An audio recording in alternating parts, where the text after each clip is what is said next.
Well, thank you so much, Jules, for joining me today. Really excited to talk about everything you and BeFC have created and I guess are trying to create in a really massive space that's taking off globally. Obviously, everything we use needs some sort of battery, whether small or large. And it looks like what you and team are up to are some breakthroughs that are going to bring, I think, sustainability into the sector, which is much needed as it continues to scale and continues to get implemented across the world and basically every device. Before we get into what BeFC is and what it does and sort of its mission and vision, talk a little bit about your journey and what was the sort of light bulb moment or what brought you to actually start BeFC? What was that journey like? Thank you, Grant.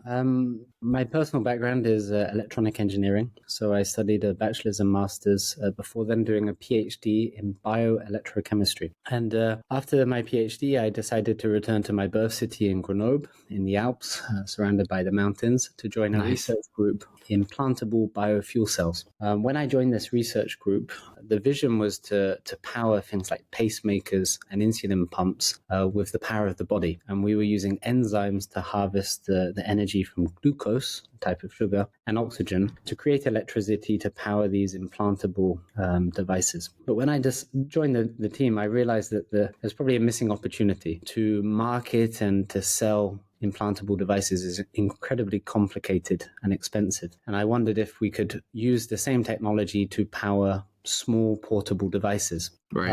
And it was at this point that with some other academics, we decided to try to power a digital pregnancy test. In fact, the brand well known is Clear Blue. And we replaced the 2 alkaline batteries with our paper biofuel cell technology. And once this has been demonstrated, it was very obvious to me that there were a huge number of opportunities in single-use medical tests, but also in a range of other markets, such as wearables for sport, luxury packaging with augmented technologies, right. Logistics tracking, etc. So that was really the birth of BeFC. And the company was founded in May 2020. So we're now 2.5 years old, and we're on a mission to provide low-cost but also low environmental impact electronic solutions. Amazing. And touched on some of the industries, but how does it actually work for a, let's say like a wearable versus when you started with the, let's say like a pacemaker, it was using sort of, you said enzymes from glucose, but how does it work now for like, just take an example of a wearable? How does the technology actually work? What does it do to actually create enough energy to actually power the device? Sure. So previously when the device was implanted, we were taking the glucose or the sugar from the bloodstream, as well as the oxygen that was dissolved in the blood. Now, once we've transferred this to a piece of paper, we're actually using the oxygen from the air, and then we're using glucose that's stored inside the paper. Gotcha. And the device still needs to be activated with a drop of liquid. Of course, when it's implanted, the liquid is there. But now we use either biological fluids. So with the pregnancy test, we were using the urine to activate the fuel cell. But for a wearable sports device, you could use the sweat to activate. And then for other markets like logistics tracking, you don't want to go and find a drop of liquid. So we've patented and developed a liquid reservoir or a blister. So just like you have the paracetamol, ibuprofen, you have this small blister packaging. We've developed a solution where when you pop this blister, it releases liquid into the fuel cell, activating the device, and then the device starts producing electricity. How long would you say the battery would work for? Is it for single use, multiple use, and then it's you kind of gauge of when it's sort of dying, and then just replace it with another paper battery? BeFC is really focused on short-term use cases. So ideally for us, it's maybe a few days. We can achieve longer durations, but then we have to really think about how we use the energy stored in this piece of paper. Right. An example here could be logistics tracking. If you want to track for 2 weeks, you have to be very careful how many measurements you take and maybe how many wireless messages you send to make sure that you can achieve that lifetime. But today BeFC is really focused on the single-use disposable solutions. So those single-use tests such as digital pregnancy, ovulation, or biomarker tests, or it could be a smart wearable that's measuring shock, measuring body temperature quasi-continuously. So maybe measuring every 5 or 10 minutes and then sending the data to a mobile phone or a tablet more Dickily. When you looked at the industry single sort of use case, I mean, just pregnancy test alone, right? Before, BEFC created a paper battery, I guess, I don't know if you can give facts or figures or statistics of, how many of these things a year just going to, end up in the landfill or the ocean. And, there's maybe some toxic materials within these, small batteries that sort of just sit there and get through the supply chain as sort of they decay over time. What was the sector and environment like before you guys came along and produced something that is much more sustainable and climate friendly? The current estimate is around 15 billion primary batteries disposed of each year. So it's a huge number. On a daily basis, it's estimated around 78 million batteries per day. Whew. Let's see how big this problem is. And 97% of miniature batteries end up either in landfill or are incinerated. So the incineration comes from predominantly medical devices where they may be contaminated with blood, urine, etc. And for safety reasons, the preferred mechanism is to incinerate them. Why does this happen? Well, the first thing is that to collect, to process and sort, and then to recycle all of these miniature batteries is really complicated, expensive, and in fact unecological when you factor in all of the transportation costs, the energy required to try to extract such tiny quantities of valuable material. And this is why landfill and incineration is the current situation. But today it doesn't need to be that. With BFC, we can start to replace some of these miniature batteries with our technology and reduce that environmental impact. Do you recycle BFC batteries, or do they sort of biodegrade over time so you don't have to burn them? Or even if they sit in a landfill, it's only for a short period of time? Yeah, it can be both. We have some customers that, for instance, if it's attached to cardboard or paper packaging, are interested in recycling it. And then there are some other customers that it's just not in the recycling stream in terms of the mechanisms to try to recycle a piece of paper when it's attached to glass or plastic. In this case, we're just looking at trying to biodegrade or compost. So in fact, we have done composting trials, and we've demonstrated that in industrial compost, after 45 days, we lose more than 50% of the mass of our technology. So it's really just trying to reduce the environmental impact. If you can recycle it, it's great, but the quantity of paper and carbon that we use is so small that even if you recycle it, it really has a minor effect. The reality is that we're just trying to reduce the challenge in disposal. So today, if you have product that includes a battery, the battery creates a huge risk, not only for a fire in the recycling chain if the battery is short-circuited, but it also creates a toxic risk. So often the batteries can be filled with electrolytes or liquids that can be corrosive, they can be damaging to aquatic life, or can be very dangerous even to humans. I mean, it's quite well known that miniature batteries pose a severe risk to young babies that can swallow them. So we're just trying to remove that challenge of the battery being part of the product that needs to be recycled. What does R&D look like just from a time perspective when you first sort of had the idea of going into this sector, to product development, to actually, having customers purchase them? What does that R&D timeline look like? So it's probably important for me to preface that BFC is built on a foundation of decades of pioneering research.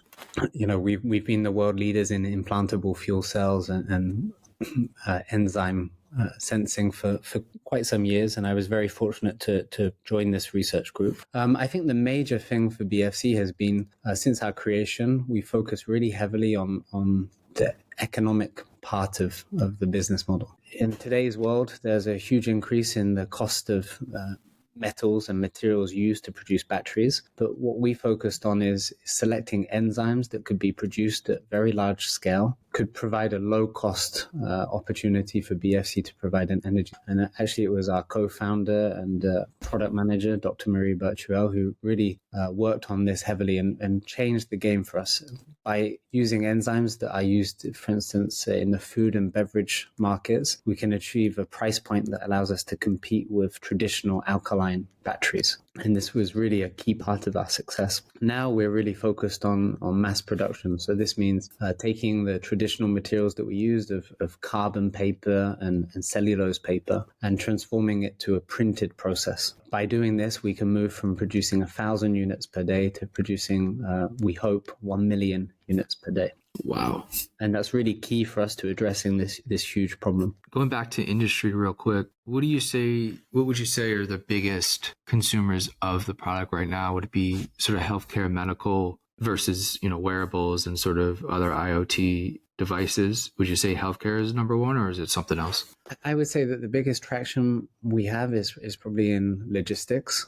So tracking high value assets, be it a pallet of electronics, be it a box of luxury clothing. And part of this reason is because the regulatory aspect is much lower in terms of barriers to entry than a medical device.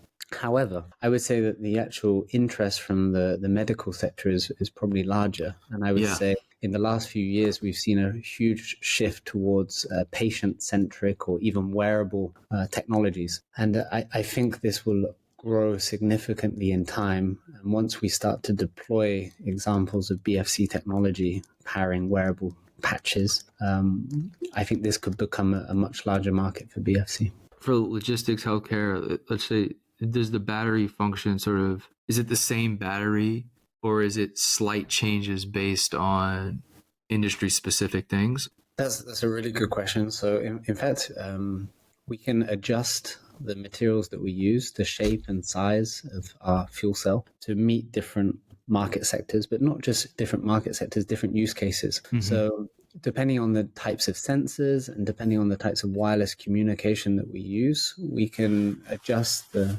BFC technology or solution to meet those requirements. There are some examples where the product may need to operate in harsh environments, whereby we may change the exterior layer, the exterior paper of the BFC to be more robust.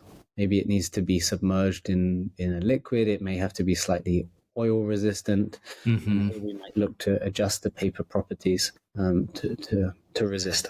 When you talk to industries and customers in general who are buying at scale, it sounds amazing, right? And almost too good to be true for them. I guess, what are some of the questions that they ask around? There's obviously many pros, right? But there's cons with sort of everything. Like, I guess, what are some of the questions that they might have a little bit of hesitation with before implementing this into their entire business supply chain? Sure. So one of them I would say is the lifetime. There are batteries on the market, alkaline batteries that can last 5, even 10 years. We're definitely nowhere near there. So we're definitely not a silver bullet or a perfect solution for all use cases. The next one is the thermal aspect, the temperature. Now, the biofuel cell uses enzymes, and enzymes are really good at working at body temperature for obvious reasons. But unfortunately, once you increase the temperature, you reach a certain point where the enzymes nature. I mean, you see this from proteins when you cook an egg. So, we are limited to the maximum temperature that the biofuel cell can operate in. On top of that, you then have thermal cycling. So this is where you go into high temperature, low temperature, high temperature, low temperature. And here, this puts stress on the enzymes. The enzyme has to constantly change its shape, or it does change its shape in response to the temperature change. And eventually, the enzyme loses its conformational state, or its shape. And this means it can stop reacting with the glucose or oxygen. And then slowly the biofuel cell will stop operating. So this is also a practical limitation that we have to consider. Now, for most logistics use cases, this is not an issue. For most wearable devices, the device should be close to body temperature. And for single-use medical tests, often these medical tests are based on enzyme technologies as well. So, we're fairly safe. What we can't imagine is our technology being used, in extreme outdoor environments for long periods of time. Sure. When you talk about, the scale to go from, 1,000 to 1 million a day, does that just take funding? Is there demand for it already at that scale, or do you need funding to sort of get to the ability to like go out in the market and say, hey, we can produce this now? Does that, I guess, how does funding play in this role to scale to that million a day? Funding is a huge aspect. The thing is the processes that you use at small scale versus large scale are just not the same. And what it means is that you need new equipment, new machinery, and there needs to be a testing phase and a process development. Unfortunately, it's quite hard to allow someone to lend you such a machine. Often you have to buy the machine. You may not have the perfect process to start off. It may take you 6 months, 12 months to develop that process.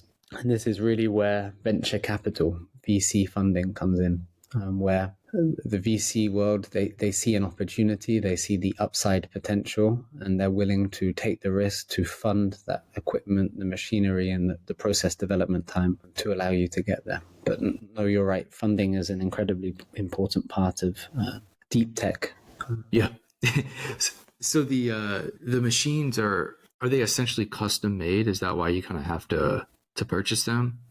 So the machines are standard in one sense that you buy kind of a large chassis, and then what you have to do is you have to fit modules, and these modules may perform different functions. So it could be cutting, it could be a certain type of printing, a certain type of assembly, and you have to put all of these modules together. Now, individually, each module or each technology is fairly standard, but when you chain them together, often you have to work on those interfaces, and this is what takes the time and money.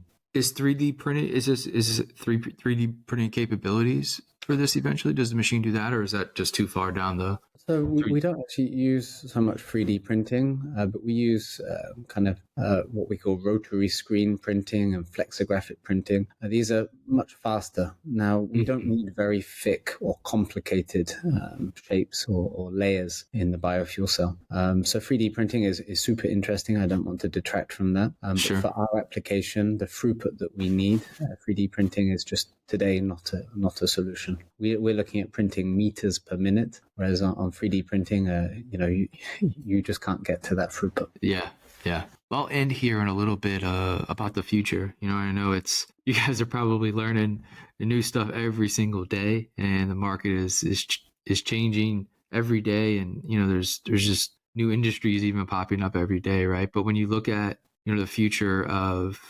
BFC and sort of the goals it wants to accomplish in, let's say, the next 3 to 5 years, and maybe even a decade out if you want to go that far, because then this is sort of a long-term perspective. I guess, what are some of the successes you and the team would like to achieve in that time period? I think that the first thing is to see our product industrialized in the sense of hitting that 1 million units per day capacity. And then I think that we can go a step further from just the organic energy solution, our paper fuel cell. I think we're already working on printed circuits, printed electronics. And I think in the next few years, we will see this being incorporated into products. And then I think the next step after that is for BFC to provide our own products. So instead of us developing or assisting the development with our customers, is actually for BFC to identify where the main interest is on the market, and then to provide a singular solution for this, so that we can provide that at low cost and low environmental impact.